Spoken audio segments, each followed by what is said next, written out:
Mike, turn your games down. Hi, we're doing another What Are You Playing episode for December 2023. I am Mike Albertin, and who's playing some games with me tonight? This is Joe Butler, the king of useless knowledge. Howdy, Robbie Sherman, Conversations with Robbie Sherman. I also done some work for Let's Chat with Chris Revel. He has a bunch of cool stuff coming up. Check him out. And it's Milk or Space Milk Cutie back again. Just me, doing me. I don't have any cool friends or anyone, but I'm here. Hi. Are you still Twitch streaming as Dead Rising, or did you finish that finally? No, I hurt myself in the real world, and so I haven't done any streaming since a while back. But I think it's going to kick back up in January once I get back to regular schedule stuff. So whoopee, live stuff. I can't imagine if I got hurt how many podcasts I would make if I couldn't leave, if I didn't have anything else to do. Well, if I was functional physically, it would have been different. But for like 2 weeks, I was like, no, I can't do anything. I just have to mitigate pain. So it was. That's harder. Yeah. I'm also the guy that had a terrible toothache where I wanted to cut my tooth out, and I played Mass Effect 2 that day because I couldn't do anything else. So you've also had pink eye at one point too. That was nice. Yeah, I couldn't play games though. That was a problem. Like at least with the tooth, I just kept playing games to keep my mind distracted. You just went through it so fast. Like, when I just cut my own tooth out. No, I didn't. I wanted to. I didn't. Oh, okay. All I did is drink water, root beer, and curse and play Mass Effect 2 until the next day I went to the dentist and had them do a root canal. Fair. Okay. Very fair. I was going to ask you how you did that. Like, did you take a big long string and hook it up? I know a guy who did it. I was friends with a guy who took a razor blade, put it in his mouth, and cut open his gums. Yeah, but. Oh man, you were part of the jackass generation, my friend. I didn't do it. I was like, you do you, buddy. Like I'm not. Yeah, we ain't doing that. But yeah, he didn't have insurance, and so he just cut it open. So yeah, I'm good. So all right, and as we start off every episode, I think I should talk about the one game I've been playing that isn't for the podcast, and I'm gonna Snap. I'm still playing Marvel Snap. Still play every day. We are currently in the Hellfire Gala season, where we got Sebastian Shaw as the season pass card that I paid $10 for. Game? Nice. In the Hellfire Gala, some kind of big thing in Marvel or something like that. They tried to make it a big thing. I wouldn't say it is a big thing, but they try. Uh-huh. It's all right.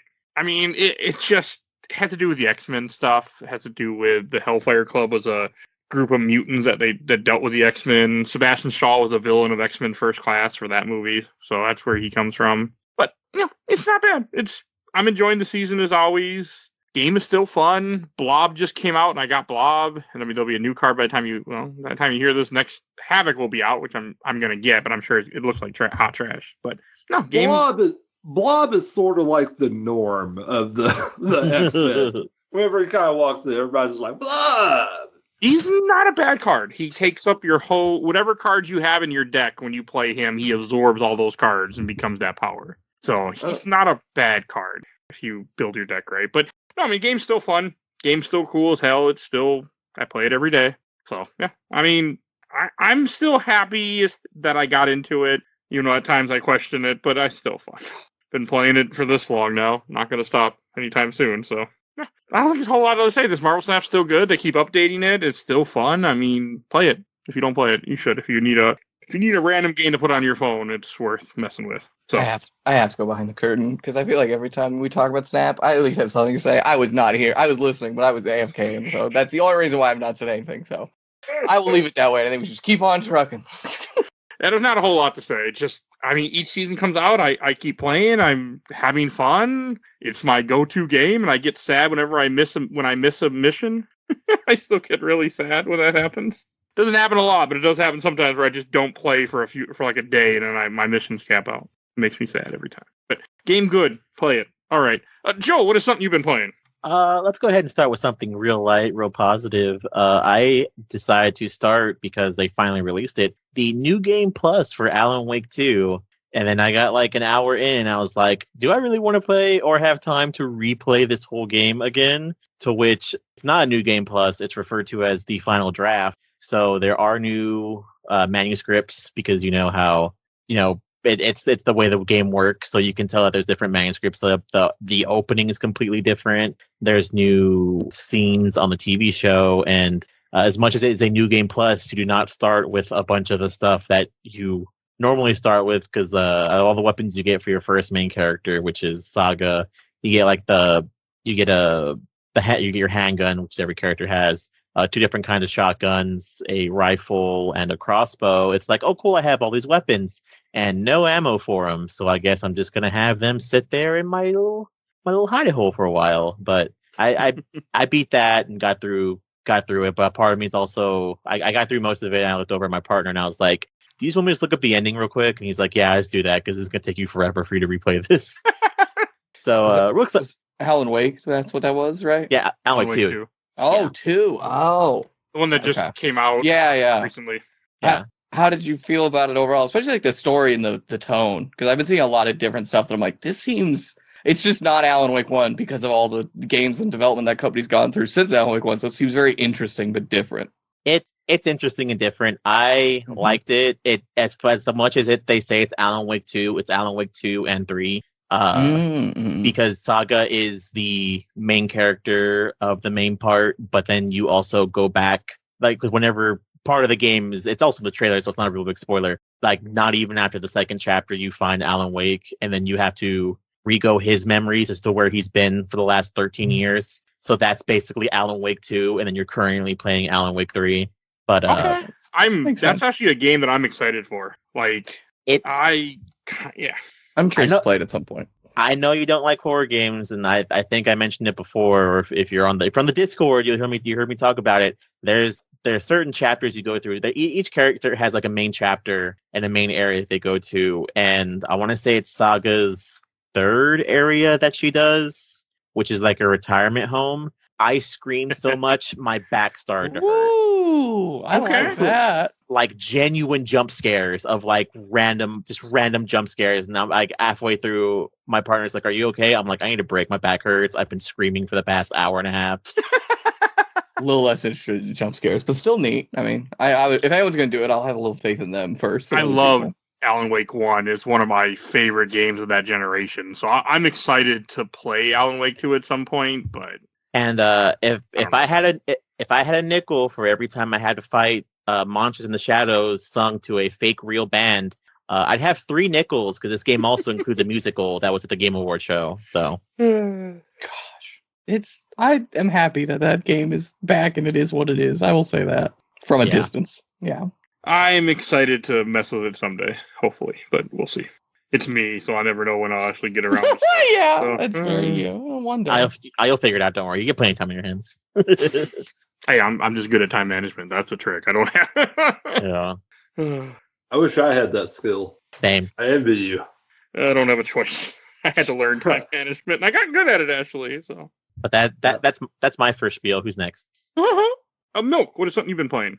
Somebody shout a number 1 through 5. What do you want? 7. Try again. I appreciate 4. the enthusiasm.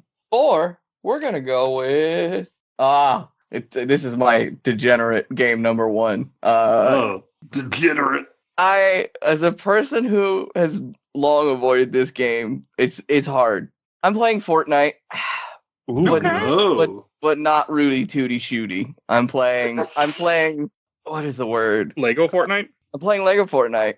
I'm playing Racing Fortnite. I'm also playing. I forget. I want to say aggressive, mean, fuck you, money rock band Fortnite, i.e. Rock Band, because that's really what I'm there for. I today played Olivia Rodrigo's new song Vampire, and I jammed out so hard, even though I was just hitting 5 little buttons on my keyboard, and I was like, I almost cried because I loved Rock Band so much, and I missed it so much. And for those who aren't aware, and that's something I had to be reminded, Epic bought Harmonix a while back. Oh, yeah. So they own everything Rock Band, at least in terms of the stuff. I don't know if they own the IP, but they own everything. So essentially, they aren't calling it, but it is Rock Band. But unlike Rock Band, where it's like, hey, I mean, 2 things. 1, no musical instruments yet. That's the big thing, which I'll touch on a little bit. But the other big thing is it's live stream Fortnite-esque, where you don't have a whole 50 or 60 songs and a career to play. It's kind of like a second afterthought mode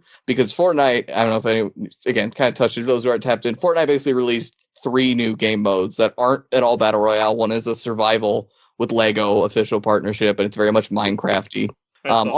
Yeah, I'm still on the fence about it. I played it for about an hour or two, and it's interesting, and I'm surprised how much is there, but I'm not like, oh, this is the new Minecraft. I'm like, it's a game.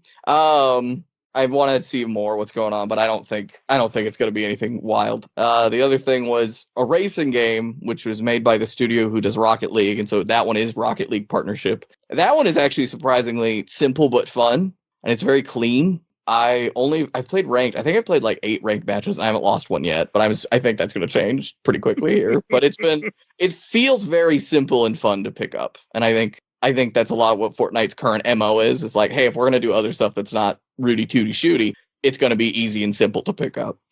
Yeah, ideally. Anyway, we aren't shooting for fun here.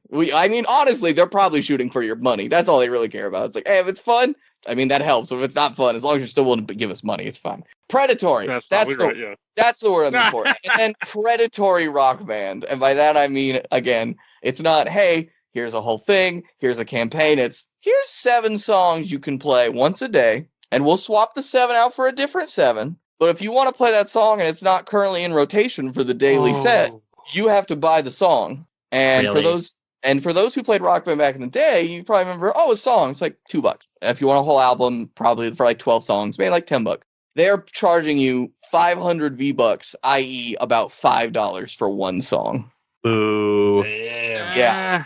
It's very rough. And the only devil's advocate, so I'm going to take a minute. The racing, you got to pay all those hanger-ons, okay? All of them. They're going to get paid. I think what I'll say is I'll touch on the other 2 things. Racing is fine and fun. Also, they have cars that aren't the racing is similar to regular Fortnite, where it's all cosmetic, no cars, faster than other cars. The cars are $20, $30 as well, which is ridiculous. Jesus. Yeah, that one is rough, but that's high. I don't care. It's gross, and I'm like, yuck, but pass on it. It's fine. Because there are so many things you can buy on the internet for $20 or $30 that are more valuable than that. Wow. Exactly. There's a lot of things I can do a lot more for free. You can spend $10 in your season pass for Marvel Snap, and then put the $20, $30 into a bundle. There's some good bundles. Yeah. I get the entire What a Cartoon Talking Simpsons library for $10. That's crazy. Wow. Go ahead. I do think it's funny that they went back to Monkey, and because you always go back to original, and that Lego Fortnite is just the original Fortnite idea where you have to make a base and defend it from skeletons at night, and I look over at Save the World. That's what that mode was called. Yeah, and I look over at my partner, and he's just fuming. I'm like, why are you mad? He's like, because funny enough, my partner really liked the original Fortnite, the Save the World thing, and it was actually pretty fun. It was just. I did too. I'm with your partner. I never got to play it, but I loved it so much, and I'm sad that it was so just left behind, because I think there could have been some stuff there that was really cool. I think that everyone was trying to ride the high of the Battle Royale because PUBG was not that good, and I think Fortnite, it is Fortnite. Minecraft tried doing it too. If anyone remembers, Minecraft tried doing a Battle Royale mode that they had. I think that got canceled after Fortnite was just nailing it every chance they got. So yeah, there's still you can still play it in. There's tons of Bedrock and PC and Xbox Minecraft that has Battle Royale. So yeah, Lego, it's whatever, it's fine, it's there. And I don't think there's anything too egregious. Honestly, the Lego is probably the best one for their credibility because so many skins they've converted into Lego. I saw that. Which is really cute and cool. And it's nice that you don't have to fucking pay for those skins. We know you have this one, but blah, blah, blah. So if anything, that's the best, and that's a low bar. And so I will skip all that, and I will say, I will spend time bitching about, the pain and suffering of being hey, Rock Band's back. It's a shell of its former self, and we're going to make you pay way more for it. And I'm like, I don't want to, but I love it so much. I mean, if you're just doing it, you can just, go on each day, play the songs they have there, and just accept it as that. I mean, it's not, yeah, exactly. And I think, honestly, for my lifestyle, my day-to-day, that works a lot better. And it kind of sucks to say that because I'm not a kid. I don't have 6 hours to sit down and play Rock Band Tour with 3 buds on a Saturday night where we have nothing to do. That is one of my regrets in life that I never got the chance to do that. It was nostalgic and glorious, and I always die on that hill. My son was born in 2007 when I was 20, and like so my 20s, like up to 25, was just taking care of him. 26. Mm-hmm. I feel you. I've had to limit the amount of buds I have around at most times now that I'm an adult. I don't exceed past more than 1 or 2 bud anymore unless I'm at like a concert or something. I think that's the thing about this is it's not even like it's the time. Like one, if you have friends, that's even better. But also, honestly, harder being an adult, having 3 to 2 other friends. You can go, hey, let's all get on Rock Band digitally. But like, yeah. So, and also, I will very much take this moment to plug if you are having that. Well, before the plug, it is basically officially but unofficially confirmed that there is a company partnered with Epic who's going to release physical instruments in January for Fortnite. Yes, for this game mode. Don't tell me that. Yes, because right now you have 2 options. I mean, that's what I was trying to research. I haven't done that yet. If you can hook up old instruments, and I think you potentially could. If they're USB, if they're USB, it will open up the door to emulation. Well, that's where I'm going with this. If you have the itch, so that's a great thing. If you want to buy these instruments that will connect to your PC, and probably you can make it not be proprietary to Fortnite. I doubt they do that anyway. That'd be pretty fucking wild, but not the wildest thing. They'll be easy to fucking do what you want. No, I looked up a little bit of it. They confirmed that I believe it's the Wii Guitar Hero and Rock Band are Bluetooth. So that's what people like online now. People still play Guitar Hero. Like if you see the people that sit there and play, I'm gonna play the entire Shrek movie on the Guitar Hero, movie, or the entire B movie, and they're using Wii remote controllers. I think for wireless, and I think maybe wired you could make it work, but I think it's a lot more complicated because it's all like proprietary software on the cars. But with these instruments that will come out, everyone who wants one can buy a new fun plastic instrument that'll connect to your PC and work. And then if you don't want to do this, go play Clone Hero. Clone Hero's been around for years. It's very illegal. You download songs for free. You can download every Rock Band song there ever was, every Guitar Hero song there ever was. And they have the original tracks synced to how they were. And you can go play that. And it's great. It's amazing. I've dabbled it once or twice. It's wonderful. The only thing that kind of is rough about it is the voice isn't really there, the voice mode. But if that's kind of the best thing about this is even if like I am so disgusted by the predatory nature of them, I can just go, fuck it, download Clone Hero and use their fun little plastic instrument they've put in my hands that isn't worn out or tired or needs to be, retrofitted and cleaned up. That's fucking tempting because I had wanted to play Guitar Hero again because but my guitar, I put duct tape on it at some point. So now it's sticky. So when you do like the drumming bar, it just doesn't work. And I'm just like, yeah. So that's it's been amazing and heartbreaking and hard all at once of like, I've wanted this for so long. It's not at all how I wanted it to be. But hey, I'm going to be able to buy a new plastic instrument. So there's at least some good regardless. Like there's nothing wrong with that. I am a little nervous about price. The 2 things, like, is it going to be rechargeable? Because if it's going to be rechargeable, I bet it'll be like $100. If they're going to do battery, which seems a little archaic at this point, and I'd be somewhat surprised, but not too surprised, I would hope it's like 60 to 80. But we'll find out probably in January. So that's a fun little update, at least for all the people who miss Rock Band and Guitar Hero. And its teeth are sunk deep into my body, and I can't let go. And I don't want it to. And Rob, what is something you've been playing? Well, I've mostly just been playing Sonic Runners here and there because I want to talk about some other things like later on. Maybe just not be a little light on the video games today, but I am excited for the Sonic Drift remake that's going to be in 16-bit. And there's also the Sonic Triple Trouble 16-bit update by Noah Copeland. And yeah, that's all good stuff if anybody hasn't gotten around to that. Triple Trouble. You're a Sonic fan. A decent game, actually. I played the Game Gear back in the day. Go ahead, please. I was going to say real quick, the Sonic Symphony's coming here next month. I'm really excited. Oh, that'd be fun. We get the Final Fantasy one coming here, I think, but I'm not going to go. I want to, but at the same time I don't because I'm not a big music guy, and I'm just like, I don't want to pay that much for concerts. Before bringing up musicals, I want to mention that there's that Betty Boop musical going on in Chicago right now. If anyone has the opportunity to go see that, because I'm sure that'll be once in a lifetime. It's a massive success. That sounds awesome, actually. People are excited for it. It actually looks like a living Fleischer Brothers cartoon, and the person they got to play Betty Boop is perfect. Just It's front to back perfect. It's amazing. So that's been torturing me because I'll never get to see it because I live in Indiana. But other than the Sonic news, I think we can kind of move on. Oh, I have a random thing I just learned. There's a Sonic animated movie from back in the day that's on YouTube, by the way. You didn't know that? Oh my god! I did not. I didn't know, and I used to watch that best. cartoon. I didn't know it existed, and all of a sudden I was just sitting on YouTube, and I'm like, Yeah, I'm like, what the fuck? Yeah, it was for Sonic CD, and it has all the Toei, Dragon Ball Z type people working on it. It's good. That's my favorite Sonic portrayal. It's HD remastered. The animated movie from 1999 is on YouTube if anybody cares. So if you search Sonic OVA, you will find it. Wild. Oh, it's beautiful. It's got a couple of moments that are sketchy, though. Just if you pay attention, you're going to notice, and you're going to be like, "What the fuck?" I don't see myself watching it. Other than I just couldn't believe I was there. I tried putting it on, and it didn't last like 3 minutes. I'm like, this is going off right now. That thing ruined all Sonic the Hedgehog media for me because I just want it to look like that.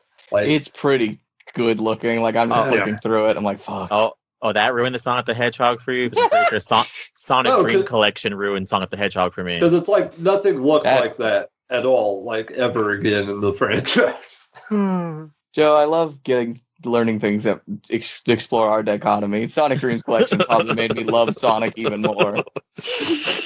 And Joe, what is something else you've been playing? Speaking of Lego Fortnite, I've been playing Minecraft with my partner, and I regret that because it's annoying. It went downhill so fast. I was like, "Oh, this is so wholesome," and I regret that. Oh, never mind. I take it back. Oh no, So when's the divorce, friend? No. Well, no. Me and my partner need more stuff to play, which I will get onto, which will be my third game. But my partner really, really loves Minecraft, and it has me concerned. But we're not playing regular Minecraft. We're playing Minecraft with all the mods, and it has me concerned. Where I'm like, "Are you okay mentally?" And he's like, "No." And because the whole point of all the mods is that there's actually a quest system now, and so you actually have to sit there and build stuff through the quest, and you get experience points, and then when you unlock that quest, you get a new item to make a new thing for a new quest, and like the whole point is just to create like a big star that lets you play, what is it in Minecraft, where like the God mode or whatever it's called that kids cheat on, Creative. And I'm like, it's like, that the whole point is just to get to create a creative star to play on creative mode in your world, and it's like that's a big achievement, and I'm like, oh, is that what we're achieving here? And he's like, yeah, come on. And I'm like, okay. The mode that you already have in the game. And I'm sitting there making like I told him, I'm like, I'm here. What do you need me to do? So I'm basically sitting there farming, but it's like, oh, it goes even deeper into farming because right now I've got like here are my little diamond crops and my skeleton crops to make bones, and I've got little iron plants that make iron seeds and iron filaments to make iron. It's like, okay, what else is he doing? He's got like a train going, he's got a bee farm, and the bees mine my crops and all this other stuff, and I'm like, oh, okay. Man, I never played Minecraft, and I sometimes regret that. Whoa, that's wild. I feel like I've heard it before, but it's still wild. I've played Minecraft at friends' places, and I'm always a dick about it because I just think it's so funny when they're not looking to go around and smash up the houses.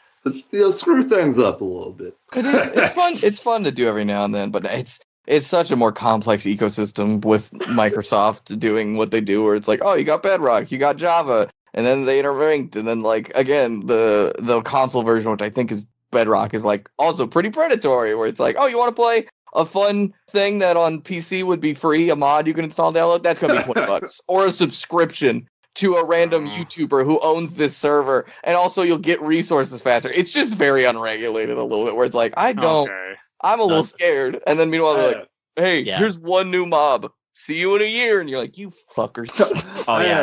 I do gotta admit, I did pay for that one time because I asked my buddy for a ride, and he told me he wasn't going to give me one because of that, so I had to walk home in the rain. So I learned my lesson on that, okay?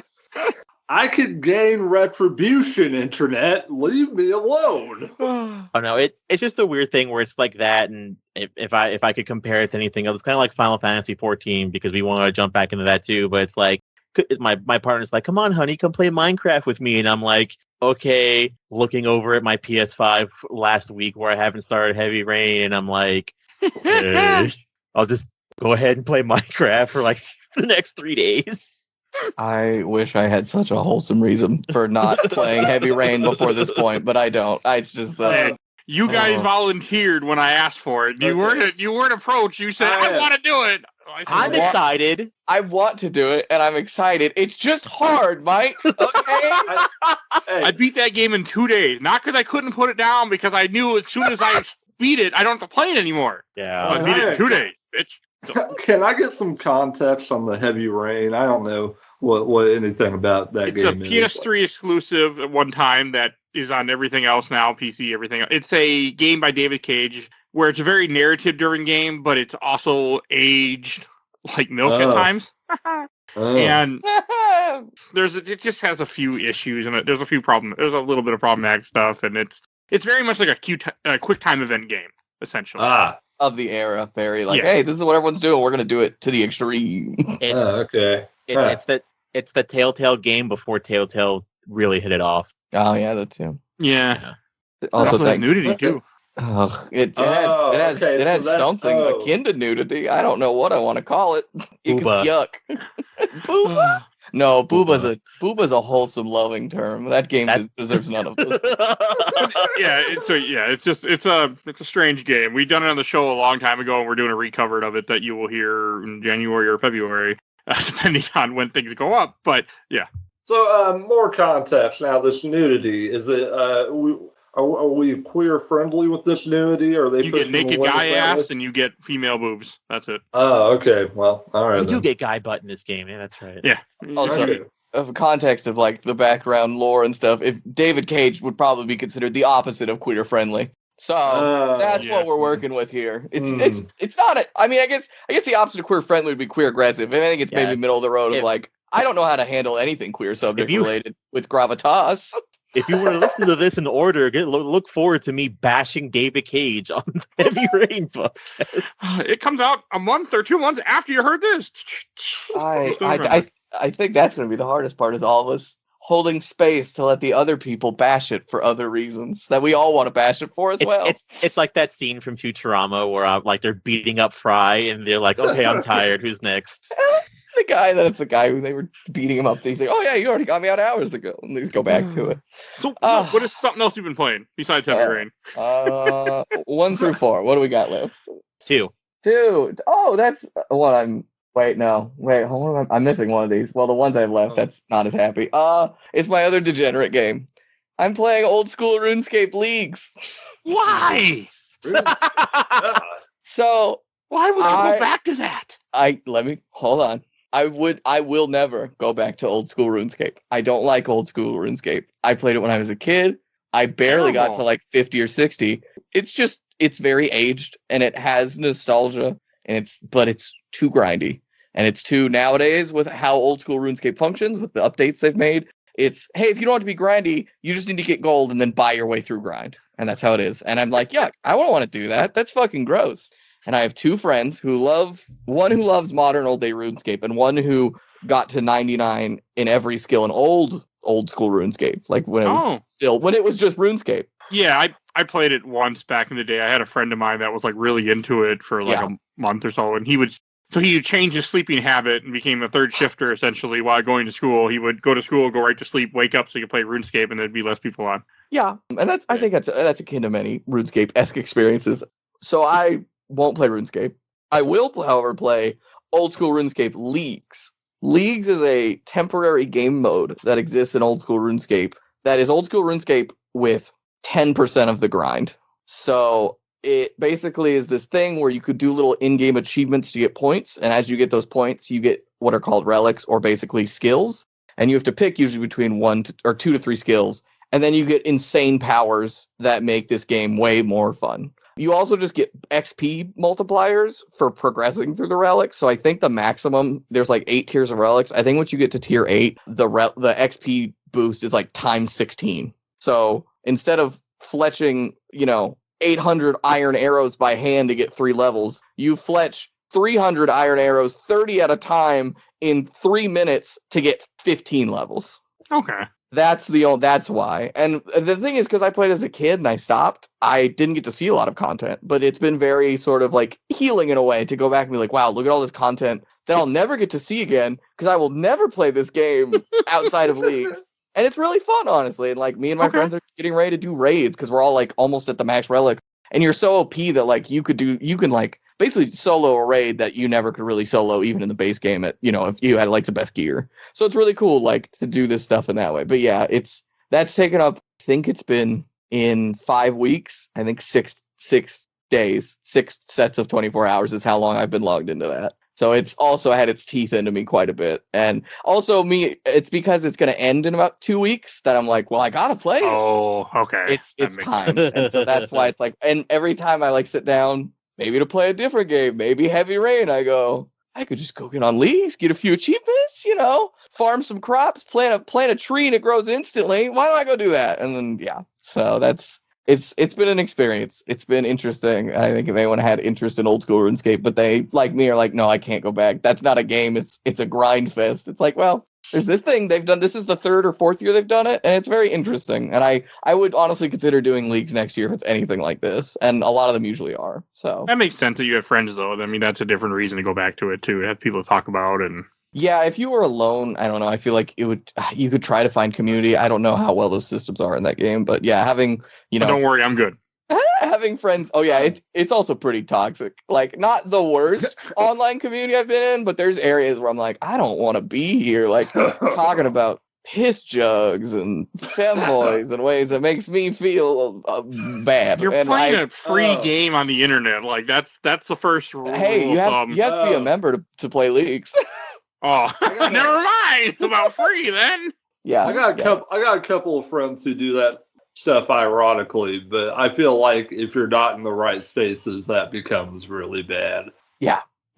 So that's those we went through my 2 degenerate games, so now I have 3 other games I'm much more proud and happy to talk about when we get there. I tell you, I'd rather play Dragon Quest 1 than go back to RuneScape. I tried to get through that a couple of years ago. I trust me, as a person who's, again, spent 6 days to some extent logged in doing these stupid little tasks, I'm like, yeah, I respect that, and I understand. I wish I was more like you a little bit, but here I am. I beat Dragon Quest on my phone the last time I played it. Not for this podcast. Nice. And Rob, did you have any other games to mention, or that was all yours? I think that was pretty much all mine. It's funny to hear about RuneScape, though, because now I'm getting all these images from like 6th, 7th, 8th grade of this big like computer hall we had that was like so outdated and just lame by the time I got there. Like almost every computer in that damn thing was Windows 98. I don't even know how the hell it played RuneScape. Like you don't need much to play RuneScape. I remember like kids would try to get there early just to have like 6 minutes just to go on to RuneScape. And I remember one time the teacher didn't show up for about half an hour for whatever reason. So they just went nuts like going on RuneScape. And they started hooting and hollering. And then they were so out of control that when the teacher came in, they instantly got in trouble. Like he just like raised his voice and said one word and it would stop, and they did, and it was powerful to behold and also terrifying.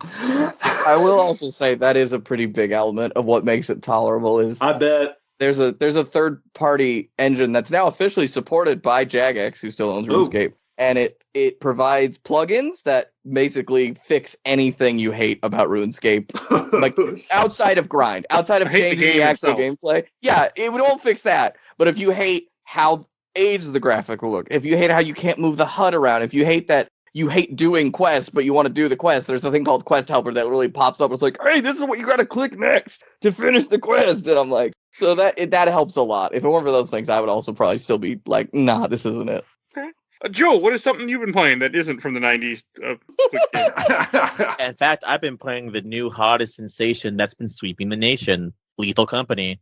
Yeah, I forgot I played that a little bit too this month. I have never been more terrified of a game, and then the worst part of it is I've played one very solid round of Lethal Company and seen numerous videos. Mm-hmm. The worst part of it is I'm sitting here, gunked out of my gourd, as the kids call it. That's not what the kids call it. And that's what I call it. And my partner's like, "Hey, you want to play Lethal Company? I don't own it." And he's like, "Well, I'll buy it for you because this game's only $10 too. Yep. $10 flat."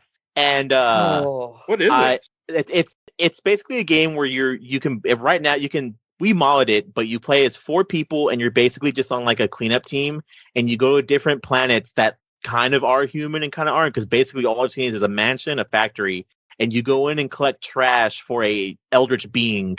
And you have so many. Every time you go to a planet, it's a day, and you have so many days to get so much money. And then if you meet quota, you keep playing the game, and if you don't, the being launches you at the back of your ship, and you lose. You got to start over from day one. And you're hunted by cryptids, and you basically have little to no way to defend yourself. So it's a very much like just get in, get the trash, and get out, and hope you don't die.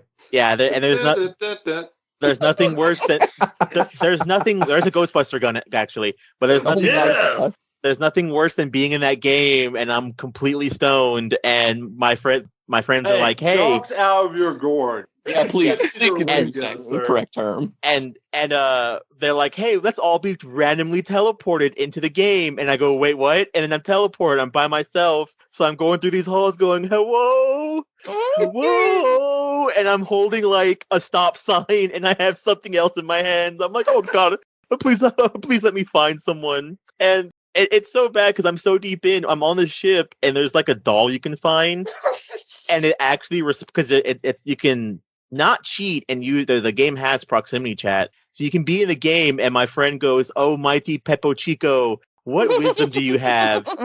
And he hits the button, and it goes, "JFK's head just actually did that." And I'm just so high. I'm like, "Is that you, or is that the doll?" He's like, "No, that's the doll. The doll actually responds back to you." And I'm like, "Oh, okay." So, for perspective, Mike, and possibly Rob, it's one of the most popular games on Steam right now. Probably partially because of the cost. It was made by, as far as I'm aware, and I could be wrong, but I'm pretty sure it's right, one person. And while there are no official metrics released, looking at a quick article, it says, in quote, "Depending on the game, it's often said that between 1 out of 20 or 1 out of 30 owners of a game on Steam will leave a review. At the time of writing, Lethal Company has just over 107,000 reviews on Steam, meaning that this potentially could have 2.1 million to 3.2 million copies sold. And again, this was made by one person. It's a pretty small game. This person probably now has more money than they know what to do with and how to function. And I'm very happy for them because as far as I understand, they're a pretty queer furry person. So good for them. It's also an alpha. The game's constantly being updated. Yep. They're always adding new monsters. The game's also very mod friendly. That's what I did because we were playing with like 6 people because the game only has 4. If you go to TikTok, if neither of y'all know what it is, go to TikTok and just type in the company and see what people have. There's a monster that's a little girl ghost that only one person can see at a time, and you literally have a friend go, "Oh no, please, not now, not yet," and their neck will just snap, and you'll be no like, one "Oh," else can see it, and like, "Oh yeah. Well, that's bad and scary." And then if it's one and you and another guy, either one of you could turn around and then see that monster girl and go, "Uh-oh, I'm next," and then be like, "We got to get out of here." And then the hole, because it's kind of like a shelf with like a shutter. Versus, I say it's an elder beach because you actually go up there and put the trash on there, and you can hit the button. But if you hit the button too many times, or the bell, it's a bell. If you hit the bell too many times, the monster will get mad and kill one of your friends, and you lose points for that. It's just a big old tentacle that sweeps it all in. Yeah, it's a big old tentacle. Yeah, you're not selling me on this. It's a very interesting game, and also I very much don't. Rob and Michael seem like people who are hip with the TikTok. Yep, that tracks. Mm-hmm. Hey, I am on TikTok. Mike, do you actively use TikTok, or is games my mom found on TikTok? Game my mom found is on TikTok, and I do make cat videos. Oh, touche! I will eat my words, sir. I know. Well, literally, what I do is when I'm sitting at my desk, which I do quite often because of where I work. I take videos of I look outside and take videos of cats and squirrels and stuff. Oh, yeah, what were you gonna say, Rob? Sorry. I just wanted to say I don't have a lot of like cat videos on the TikTok if I go on there, but there are a lot of people who dress up as cats coincidentally. I don't get those. Wow. I do get a lot of like sexy women, but I feel very bad. I didn't say that. Okay. I've profiled you two, and I feel bad. I apologize and regret. No, I don't like TikTok, but I find myself. Okay, I'll take 25%. I'll take a high F on that assessment. I'm not the biggest fan of it, to be blunt. Lethal Company is also is pretty hard. I haven't it's done very mods hard. yet, but if I was going to do mods, I would do mods to change difficulty because the late game content I think is interesting, but because the game it has save files, but if you die, you have to restart from the beginning. It's like I haven't made it past I think the third quota, and it's just hard. The joke is there is no ending. That's pretty much you just play until you die, then you start over from square one. It's fine. There's no story. It's just really just you playing with your friends. And it's just you and friends getting spooked and going, whoa. Yeah, the only point of a save station is like, all right, guys, we got to wrap it up for a night. You want to continue tomorrow? Yeah, okay. And then you just do that the next day.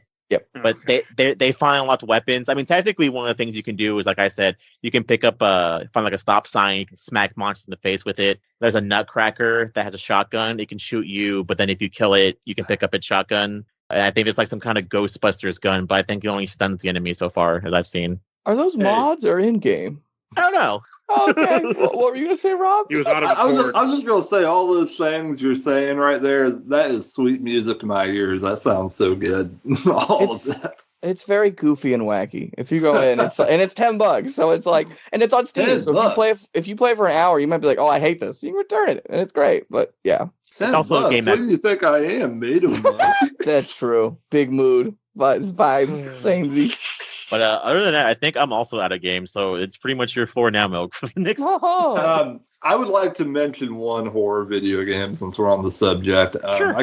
I found out about this through a friend who I'm working on a project with. It's called Faith, the Unholy Trinity. I think that's the title of it. It looks so cool, and I've just been going through playthroughs, and it's really good. Ooh, I love Faith. Yeah, I don't even know what the whole story is. Something about a priest like having to battle demons, apocalypse. You get the whole thing. Anyways, It's got a lot of rotoscoped animation of monsters freaking out and priests being anxious. So it's right up my alley. I'm sure a lot of our listeners probably would like to check that out too if they weren't already aware of it.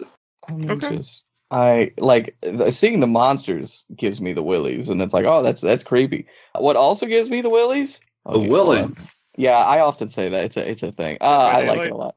No, I wish that gave me the willies. That just gives me nothing anymore. You played it, didn't you? That's on my list. When it comes to the monsters, you just don't look. I don't like looking at it. I gotta put it away. Screenshot image of chat of some in-game art, I presume. I'm trying to make better rotoscoping than that right now because I'm like going through all these like images right on top of my computer screen with a piece of paper, and then I'm going to take that piece of paper and put it through digital color because I like the way that game looks, and it's purposefully ugly and it works for that game, but I need something that looks better than that. Yeah. Do you like the story of like a priest redeeming himself because he like basically botched an exorcism? That game's basically for you. It's really well written. It's it's notoriously short. I do recommend if anyone does play it to look up a walkthrough because the game does have multiple endings, and then it's 3 parts. The second part and third part very much have a true ending where you have to actually like look around and look for secret items and defeat secret bosses and stuff like that. So beautiful. Okay. You want to talk about the Dead by Daylight in the room? The little squeaky man. Ooh. So that's what I was going to say. Dead by Daylight has actually been a pretty back burner game right now for me. And I'm kind of sad because this season pass, which I did buy, was for my favorite killer. And I just haven't had time between all these other games. But hey, every time we talk about this podcast, they do something I wasn't expecting. They brought Chucky. They got Chucky. I don't know. They're running out. I don't know who else is on bar. Like Predator? Maybe? I don't even know. Well, they did do Predator because there was a Predator game. I don't know if that's still around though. Yes. Predator kind of comes in and out, I think, of the cultural consciousness that, you know. You're serious about the Chucky? Serious? Oh, yeah.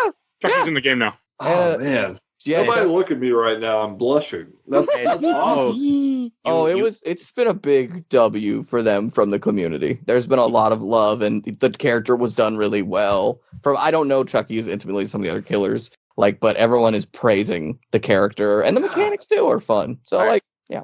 Are you familiar with Dead by Daylight, Rob? I have a little bit of knowledge about it, but because I don't keep up on modern video games because I have so many other things to do. I have like this distant knowledge. And I know it looks cool. I want to be a part of it. It's fine. It's like one thing that a lot of people wanted Chucky, but they couldn't figure out how to get him to pick up people. His the ghost of who he originally is. I don't know what the name of it is in the movie. Well, the actor is Brad Dourif. I'm sorry. Yeah. But they got him back to basically Chucky's ghost, his original human ghost, picks up the body and throws it on the hook. You can also switch Chucky out for his wife, Tiff. Yep. Oh my God! Yes. And she's completely voiced, and both are voiced by the original actors, and they're both done a lot of justice. Like it's really hard not to like. For all the things, it sucks. The Killers is the one thing that I think they do so well every time that everyone's like, "Wow, this is really impressive. You've done a great job." Hey, what's the game changed? Oh, we've done balances. Yeah, that's about it. And it's just like, fuck, come on, give me a wacky costume hunt. Oh, that's something that did upset me. The mobile game got a prop hunt mode. Oh, yeah, I heard about that. The PC version doesn't get cool things. The mobile version is getting more love in unique ways than the PC version does. The PC version is also taking your money.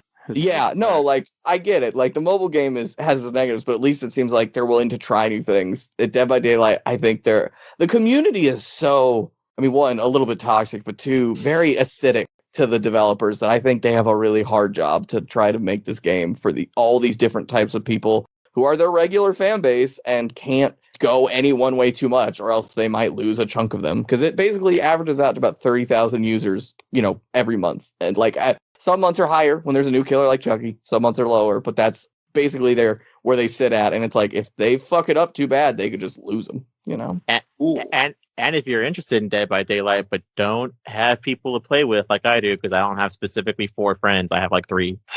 They're also creating the single player story that's coming out that got announced at the Game Awards as well. Oh, yes, that I'm very curious about, but I'm happy they're doing something. I wish they were doing something in the game, but like, hey, I'm a big stand for their dating romance game they put on Steam that was half a joke, like 80% a joke, and I loved it. So like, hey, something new, something different, and it's in universe. So, and the lore for Dead by Daylight is extensive and weird, but it's not highlighted in the game really almost at all. So like, I'm here to see what they want to do with that. It's pretty neat, and the trailer was cool.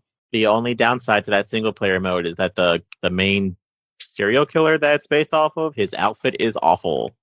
Yeah, it's pretty lame. Yeah, there it is. Oh wow. Yeah.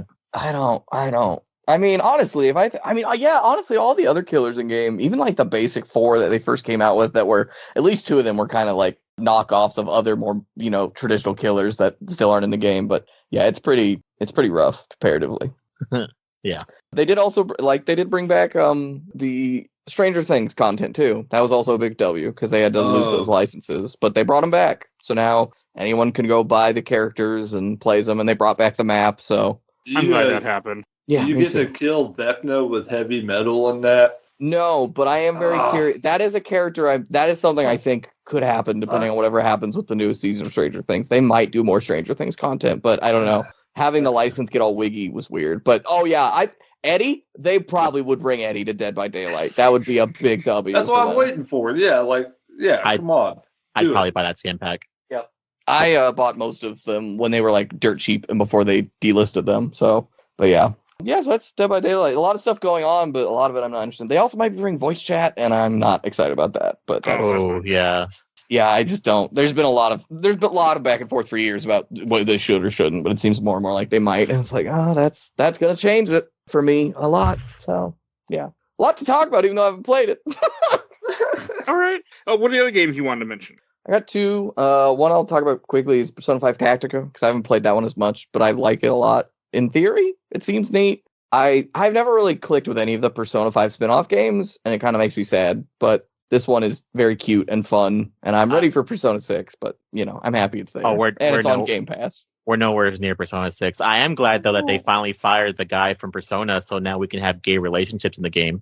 Oh my, that's wait, you couldn't get gay in the game? Oh, no. There's a fun fact where I think it's one of the main creators of Persona. I think it was during an interview of 5 where they're like, so why can't you date men in the game? And why are all the women relationships kind of weird? And he openly admitted he's never talked to a woman and doesn't know how gay relationships work. Wow. So Man. And now he's gone. So now you can pretty much there, like in the Persona 3 tactic game, you can marry anyone. You can also marry your guy friends in this one. So hey, I say equality for all people in video games. Good on it. That's what we're fighting for, right?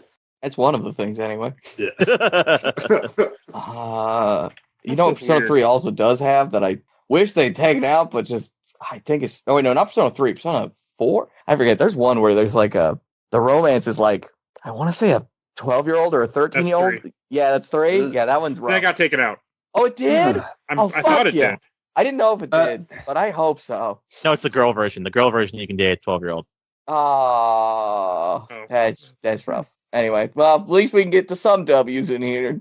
I can't fix them all at once, but that shows why I have to be picky about anime. Yeah. I just gotta put some things aside now. It doesn't justify it, but the context of it was when did Persona 3 come out? 15 years ago? Oh, 15 years ago. What? No, it's Persona 3, the original? Yeah, Persona 3 originally came out like 15 years ago. Yeah, it's like at least it's better. Like I'm not like, oh yeah, it's fine, but getting further away from it, and at least they might have removed it. Like that feels like a very hot thing to put in the West and be like, hey, everyone, be cool about this now. And it's like, no, don't do that. Persona 3 original release date for the PS2, July 13th, 2006. Yeah, damn, I was pretty on. I even older, but the year I graduated from high school. Just nice little dating right there. But yeah, Tactica's neat. I hope I can stick with it. It's very self-aware jokey, which is fun for like how long 5's been around. I think it's nice to have a time where it's like, hey, we're gonna pick on ourselves a little bit. I'm like, okay. So I never played those Persona games. Do they function like a Leisure Suit Larry game? No. I had to pause and think, but no. No, they're like that. They're very heavy turn-based RPG, serious anime. Yeah. But you do get slice of life, hanging out with your buds and boosting your stats as well, which is okay. I think that's you get to fire off misogynistic jokes as well. Do they give you like a list of them? Kind of actually. Oh gosh, what a different time. Milk, what is the last game you wanted to mention? I think it was. Subject. Mario Wonder. It's probably my favorite Mario game. Period. I've been wondering about that one, huh? Yeah. I watched it. I've never really liked side scroller Mario games. It's got like the originals, like 3 worlds. Wow. I just fall off. They aren't interesting enough to keep me around.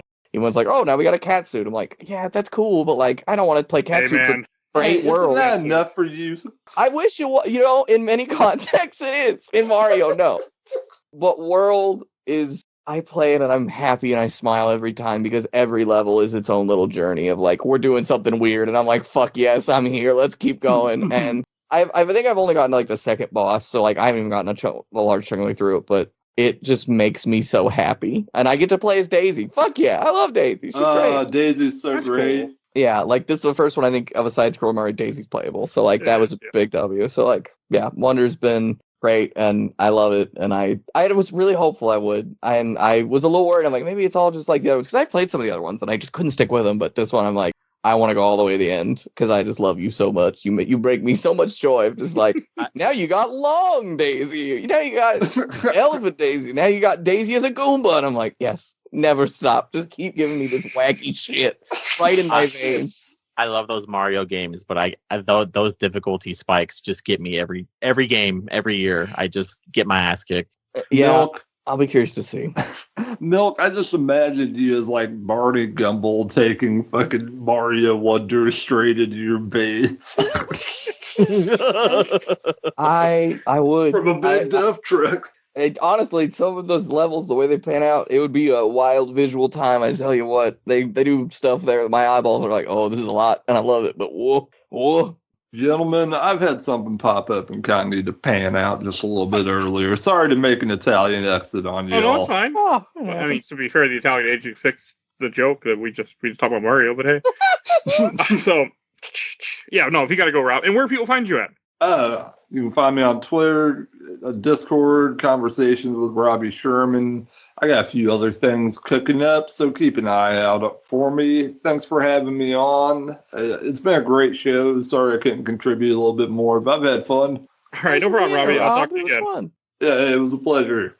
Hi, Robbie. That's a slight bummer only because I mostly talk about the games. I don't have a lot on the second half of the show, so I was glad someone's here to balance me out. I got some. I've got plenty. Don't worry. Well, I think that's it for games. Yeah, it's been a nice busy month of like going from game to game and then thinking, man, I really should go play one of these 2 other games that are coming up. Heavy Rain, Nightmare Before Christmas, but I'm gonna get them tonight. That's for sure. Spoilers. Yeah, one of them's already been announced, and one people won't hear about for a bit. So yeah. Oh, it's okay. All right, and I'll start with one of the things that I did. I went to a movie theater and I saw the Hunger Games movie. How was that? It was actually pretty good. I enjoyed it. I hear so much mixed stuff. It's very interesting. I thought it was fun. I mean, I thought it was a really good movie. It's long. It was 2.5 hours, but it didn't feel like it was 2.5 hours. So those people are always going to be like that. That, Twilight, Harry Potter. Everyone's always going to have their whole mixed feelings on those movies, especially because I'm honestly surprised they made another Hunger Games movie. I was with the announcement of like Harry Potter becoming a TV show and Percy Jackson now being a TV show. I'm steadily waiting for HBO to be like, yeah, we're making a Hunger Games TV show as well. Yeah, I could see that. Was there anything like what were some of the like things you'd like the least and things you like the most, Mike? I don't know. I just enjoyed the movie as a whole. I just had fun. It's a villain story because it's about Snow, who is the president and the villain in the later movies, and it works well as a prequel. It's based on a book that she wrote. She wrote another novel, and it's based on that.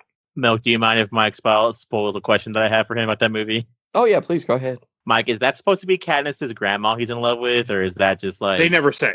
Oh, okay. That makes me feel a lot worse then. I don't think so. I'm pretty sure it's not. They never say anything about her being related to anybody.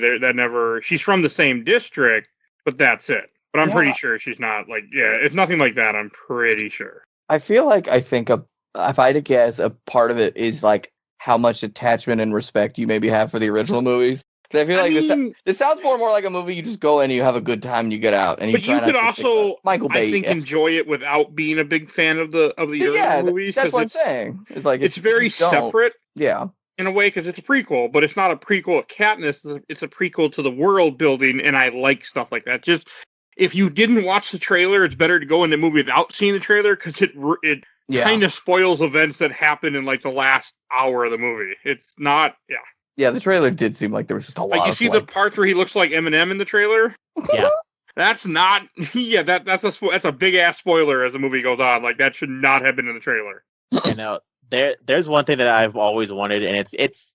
I think it has to do with, I think the term is like liminal space or something like that. Yeah. It's something like that, where I like the idea of, hey, did you like Hunger Games and how it was futuristic? Yeah. Well, here's a prequel where everything's old and we had to film everything on like cameras and like the people wear big collars because we couldn't put little things in their arms and stuff like that. Or it actually worked. Like I really enjoyed the movie. Like I had no issues with it. I even bought the book.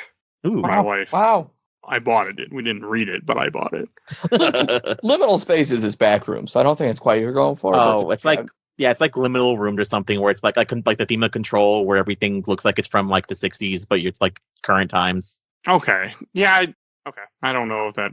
Or Alien, the movie Alien is like that. Yeah, that's a really good comparison. No, I don't. I mean, it's a fun movie. It's just, it's kind of depressing, but it's a really good movie. It was very entertaining and it kept me in it the whole movie. So that was the only movie I saw in theaters. And one other thing real quick, I watched the Mario movie finally. Oh, welcome to the modern day. I enjoyed that. A lot. That's a fun film. It sure is a movie. Wow. It's fun. That's spicy, Joe. Damn. I mean, I liked it, but it sure is a movie. I liked it a lot. I thought it was very cute and funny and wholesome. I watched it in a day. I just couldn't. I just sat and laid in bed and watched on my phone on my day off. It was great. It was a good day. Milk, what is something you've been watching?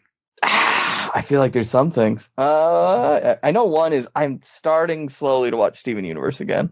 Okay. I fell off at some point, and I'm like almost back to the point where I fell off, which is right around when they reveal spoilers for this very old show, and not even the whole series, but right when they start revealing the diamonds and having those sort of like more large story exploration. And so I'm excited because I love when a show, the plot seems very simple and like face forward. It's like, hey, we kind of got some stuff going on, but not too much. And then like 2 seasons later, it's like intergalactic war filled with trauma and love. And you're like, yeah, I'm here for it. And also the wackiness from before. And it's like, yeah, that's my shit. So it's still amazing.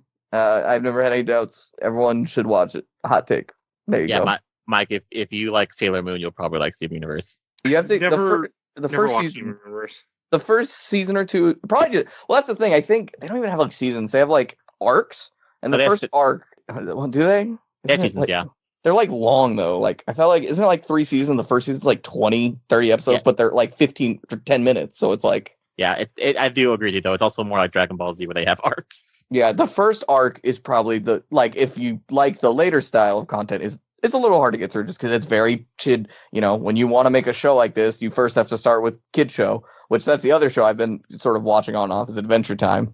That did the same thing where it's like the first season or two is very silly and very like, haha. And they just make little nuggets of like, hey, this is actually post-apocalyptic. What? No, don't worry about it. Back to Wizard Man making a fart joke. You're like, what? And then by, season 3, it's like, that is a lot of the focus of the show. And you can really get into the lore and like bite down. And so, yeah, those are probably 2 shows that I keep watching in like little spurts. And I'm like, I want to watch more. I still have time. Too many games.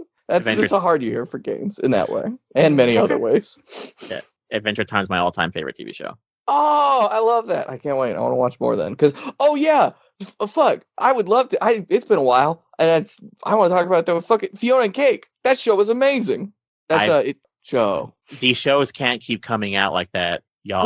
What do you mean like that? I can't get any more dehydrated from watching a TV show. Like I already cry at movies. Talk about it here in a second. But like watching Fiona and Cake and it being like a show I grew up with and then being like, oh yeah, the main character is also 30 and a millennial. And I'm like, oh, okay. Oh no, I think that's what's beautiful. What's great for me and Joy is like, I think Fiona was amazing and cute and very goals. And so to not have a lot of exposure to Adventure Time outside of like secondhand and then getting to watch a very compact, serious 10 episode arc about existence and place in the universe and all this stuff, it was like, God, this is really good. Also has Brian David Gilbert. Fuck yeah, that dude's the shit. But yeah, it's amazing. I know when you have the emotional capacity, you definitely should. That series was amazing. And it's getting a season 2 now, which I don't know if I wanted or needed, but I'm not complaining. More often it's the opposite these days. All right, and Joe, what is something you've been watching? Well, if you play the not the X-Files theme, what's the other TV show from like the 60s? Not the Spooky Door. Twilight Zone. Twilight Zone. Play Twilight Zone music and welcome me and join me in Joe's Anime Corner. Oh, yes.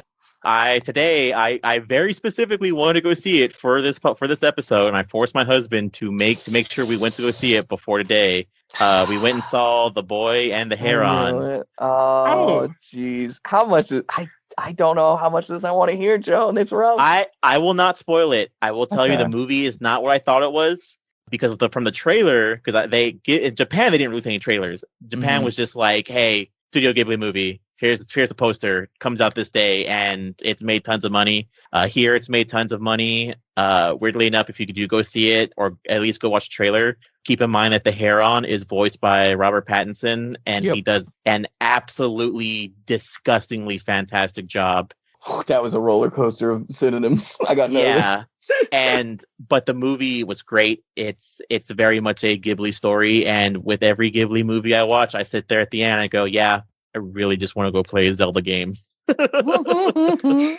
My partner literally while we were recording went and watched that movie, and I think it's come back. And I want to watch it, and I have less hype than initially when I did when they were like, it's his last film. 3 weeks later, nah, just kidding. I was like, well, fuck, then I don't care as much. But I am excited to go in blind because I think that's really how you should with this. Yeah, to go in blind if you have to. I had a great time. The movie's not what I thought it was, and what is it? We had a very small audience. So I also went to the movie theater, Mike, which is funny. And it wasn't that annoying. The only thing I thought was really weird is like a final scene played and me and my partner didn't know. There was like one guy sitting in front of us and he got up when the screen got black and bolted. And we were like, what the fuck? And then the movie ended and we're like, oh, the movie's over. Okay. We just got up and left. I was really hoping, I was trying to make it work for this pod recording, but I didn't. I was hoping to get to the movie theater to see Wonka, which I think is a fun little trio of dichotomy of movie theater goings, because that movie looks like a movie, and I really wanted to go and cool. I disagree respectfully.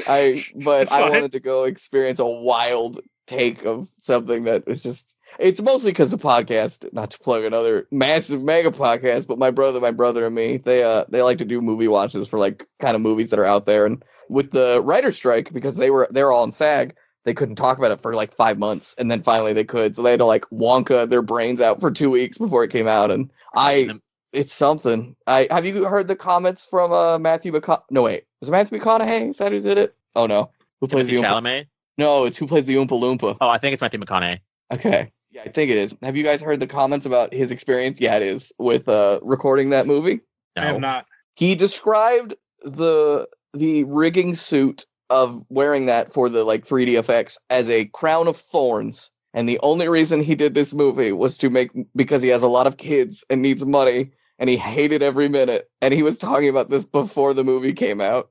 And I love it so. He said because one of his biggest complaints was at any time he was recording and doing his lines for that, he never knew whether or not he was just supposed to be acting with his face or his body, and it was never clear to him. They never properly communicated it. And it's like, that's weird. What a mess. That is so wild. And like, he's just so open about how much he hated it. And I was like, this is wild, and I love it, because like, what an experience to have. And oh goodness. And that's weird they would say that, because you have like the guy that played the guy, I don't know what his real name is, but Wee Man from Jackass, and he's like, I can't believe they didn't get any short people for Willy Wonka. Yes, and they actually protested. Like, they actually have a small people union who's like, why didn't you hire any small people for this movie? And apparently they're in like a little bit of trouble for that. Yeah, and like, that's a very valid critique that I totally respect. And if anything, probably a reason why I should torrent and watch that movie privately. Because like, yeah, that's pretty fucked up that they did what they did with that, and very questionable. Like, why? It's not even good. You did something, and it wasn't. I don't think anyone walked away being like, I'm glad Matthew McConaughey was the Oompa Loompa. I think it was like, you made him the Oompa. Okay. I'm just not going to probably see the movie, so that's my solution. I'll wait till it's on Netflix. If it wasn't so memeable, I probably wouldn't care. But God, at this point, it's hard to look away and be like, no, I want to know what mess is going on in there.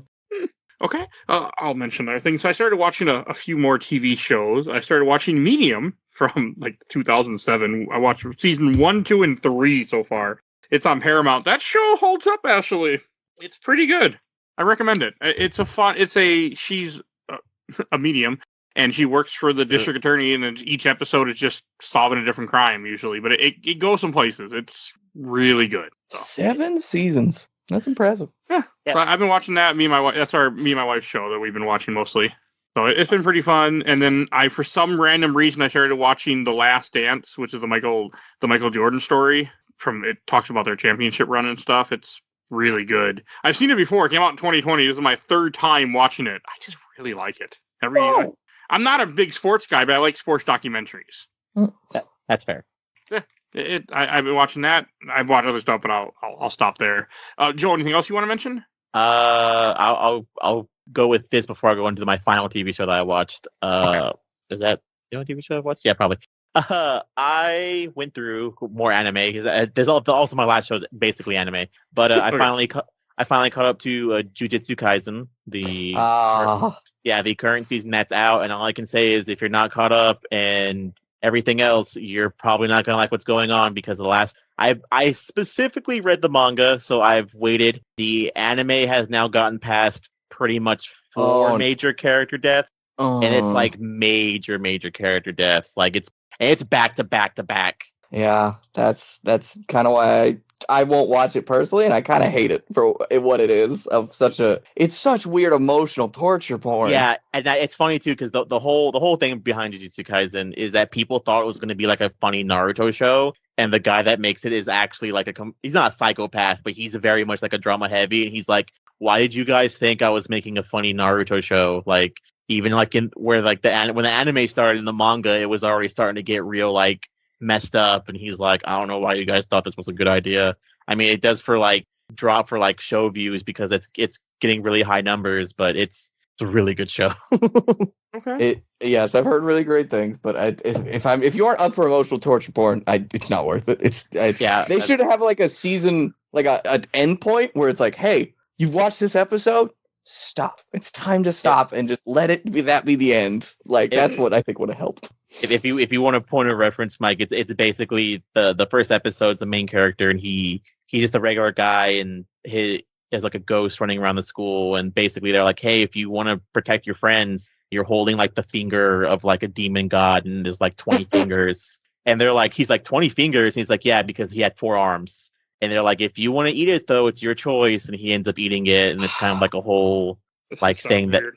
It's pretty crazy, but I don't think you can ever talk about anime unless it's like a very calm slice of life. Be like, let me give you a quick rundown, and it won't sound buck fucking wild. I don't know. Fair. My favorite take anime trope is like, hey, remember that one anime where the series ends with the guy marrying his sister? It's like, yeah, we want to talk about that anime. Wait, what's the trope specifically? The trope you hate? I'm confused what that said. I'm confused too. Oh no, it's like, oh yeah, it's anime. Anime's always bad, and it's like, yeah, hey, remember that anime that ends with the guy marrying his sister? Yeah, we don't talk about that anime. Oh, okay, I understand now. Yeah. And the whole series is like a slice of life romance, but like there's like a joke where he's like, he also has a crush on his sister, not a stepsister, not an adopted sister. They have the same parents, and the final scene for the series is him in a suit and his sister in a bridal dress, and they're on a motorcycle, and they drive off in the sunset, and they're like, and they got married. And it's like, thank you, anime. Thank you for wasting 12 episodes of my life for this. Jesus Christ. Pan gives us so many gifts and so many hard things that I don't want to I don't stomach, and I just go, I'm okay, thanks, and I push it back. Okay.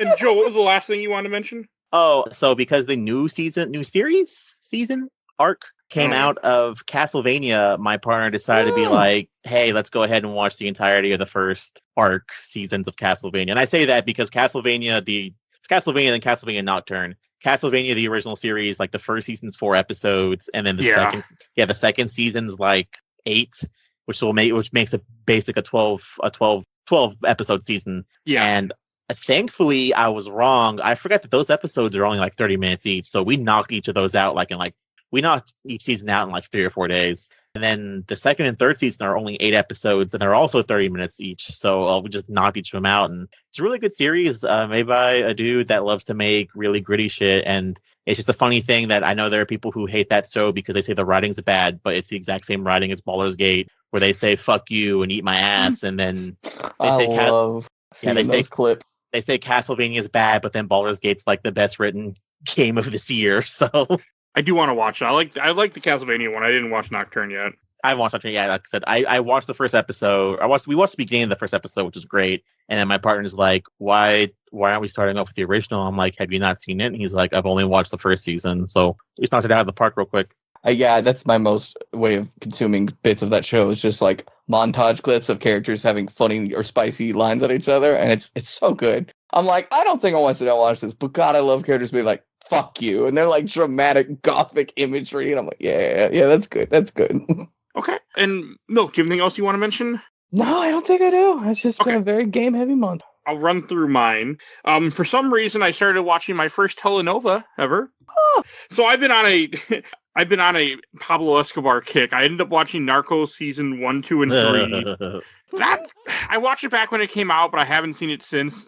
Show's fine. I enjoyed it. I cut through it pretty quick. And then after that, Netflix recommended me a telenova that was made in Colombia that is 74 episodes that tells like Pablo Escobar's life. It's interesting. It's not very violent because it's a telenova, but it's fine. I've been watching some of it here and there, but sometimes not in the mood to read completely, so I don't get very far. But yeah, I was like, I did not expect to start watching. I did not expect to watch this. Like, kind of threw me for a loop. So I've been watching that, and then I started, and I have one other thing that I'm going to end it with, but I started reading a comic because we did Gotham Knight not too long ago, and I got all into the Court of Owls. So I started reading the Talon comic from New 52, but I only got about 4 issues in, but I enjoyed it for what I read so far. Oh yeah, that reminds me too, Mike. I need a huge favor. I need the website that you read comics on. I'll get it for you. But so I was reading that, and then the last show, and I have one other thing after that, but I started watching the Yu Hakusho live action show. Wait, it's out? I forgot that was It's a out, yeah. thing. Oh my god, it's out! Oh my god! Yeah, it's out. It came out a couple days ago, I think. Oh no! It's not How bad. is it? I mean, we're 4 episodes in. My wife would have finished watching it had I not changed the channel when I came down here to record. But it's not bad. It's a very truncated version of the show, and they change a few things around, and it's not as jokey. But it's good. You can tell it was made in Japan, so they actually made it with care. That's always nice. These Netflix live action animes are always so weird, like wild to be like, it's nice. Everyone's like, oh yeah, this one's good too. And you're like, oh, thank God. Yeah, no, it's actually really good. So I'm enjoying it. If you like, I mean, it can be a little tough depending on how much you like Yu Hakusho. Like for Tiff, it's a little hard sometimes because the characters are different than how she knows them and how she likes them. So it irritates her sometimes. Oh yeah, I'm just the trailer. It's gritty vibes a little bit. Oh yeah, it's much grittier than but I mean the show itself is dark. Yeah. So my only complaint with it is that they didn't have the Maze Castle, which is one of my favorite freaking arcs. But I get it. Yeah, it's kind of like I watched the whole thing and I know a bit about it because I watched the 4Kids version, but same thing with like the One Piece live action. They cut a lot out, but the one thing I know for sure about the One Piece live action is that it's also co-created by the creator of One Piece. So whenever they're like, "Hey, can we cut this out of the show?" He's like, "Oh yeah, that's fine." I recently learned about the vampire arc from One Piece, the one that apparently just has no relevance. It was really long and everyone hated it, and it was all filler, and that was a wild thing to learn about. I forget what it is, but it's like, yeah, like the second or third arc where it's just this whole thing, and it was like, and it's over. We're never going to ever mention it again. And I was like, whoa, One Piece, you're something else. Okay. And the last thing I have to mention is I went to a concert, which I don't normally ever do. I went to go see Aqua, who only you probably know as the Barbie girl song. So, but it was a good concert. Yeah, they still have some bangers I listen to. That's not just the Barbie song. I'm glad. I did it for my wife, but I had fun. And I guess they never toured in America before, so that was kind of cool, too. Aren't they like German? They're from Sweden or Norway. Denmark. They're from Denmark. But yeah, they'd never been to America before, and they're just touring this time, and my wife really wanted to go, and tickets were pretty cheap, actually.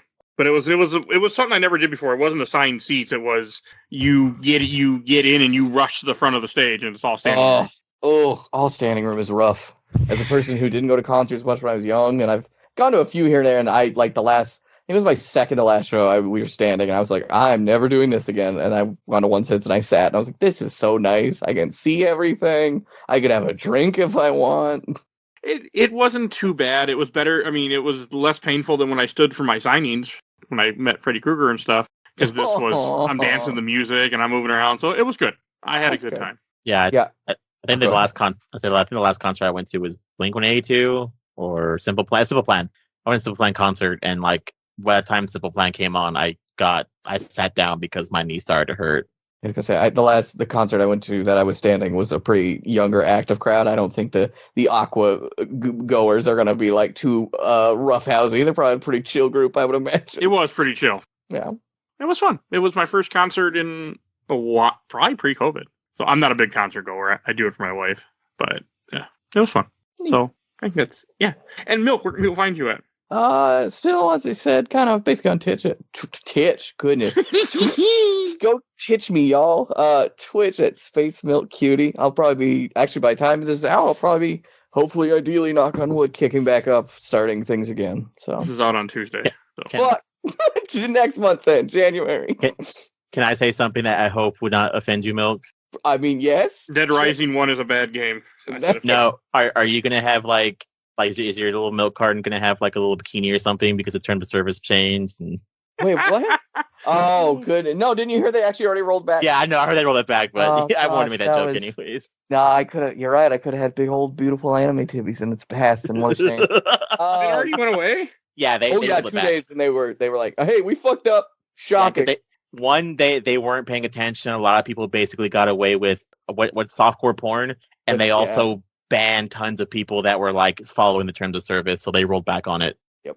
You did make a comment earlier that was very prophetic. I realized I'm like, wow, I really can never fuck up, because if I ever end up doing content creation for any extended period of time, and if my earlier days don't go well, the joke, wow, this age like milk, is going to haunt me for the rest of my days. So Here's the goal: to never be problematic as much as possible. It's not hard not to be problematic, okay? It's really not hard. I think proactively could potentially, futurely active could be a little trickier, but I don't feel like I am. I hope at least. And if I am, somebody call me out, please. I will be happy to adjust and learn, like always. Anyway, yeah, I just want to make that because someone made that joke earlier. I was like, oh my god, that's a horrifying thought of a potential future that I hope never exists. I made that joke. Come on. Okay, thanks, Mike. It was. You're right. It was a good joke. I want to credit you properly. That was a good joke and also terrifying. I'm like, oh god, no. Yeah, well, that's what happens when your name is Milk. I can make jokes and puns. Please, I welcome them with open arms. All right, that's everything we need to say for this month. So if you enjoyed this episode, we do this every month. You can go through our entire catalog on Podbean and find everything we do. If you want to support the show as little as $1, you can vote in our Patreon poll. We have one every month, so great way to support the show and help affect things that will be on the show. So definitely go do that. We do have Discord. You can please join our Discord, chat with us. You'll see a link in the show note for that, and we always enjoy having people, comment and talk with. We need more people, so join the damn Discord. And while you shout out to my awesome intro and outro, courtesy of Helena at Helena Hath Fear. You can follow her on Twitch, and she's on Instagram. So you will see links shown us to her link tree to all her stuff. Definitely go check her out. I want to give a shout out to my awesome buddy Bill Tucker, who has his own podcast, The Gamer Looks At 4. He did all the MCU stuff with me. He's on hiatus now, but he got tons of episodes to go listen to, and he's on this show too, so you probably know who he is. So I always like to give him a shout out. Also, check out Nomads of Fantasy, another podcast that I work with. And please follow us on Facebook, Instagram, Twitter, Threads, Blue Sky, TikTok, where I post squirrel videos, and YouTube, audio only. I think that's everything I need to say, so we will see you guys all next time. Bye, everybody. Bye.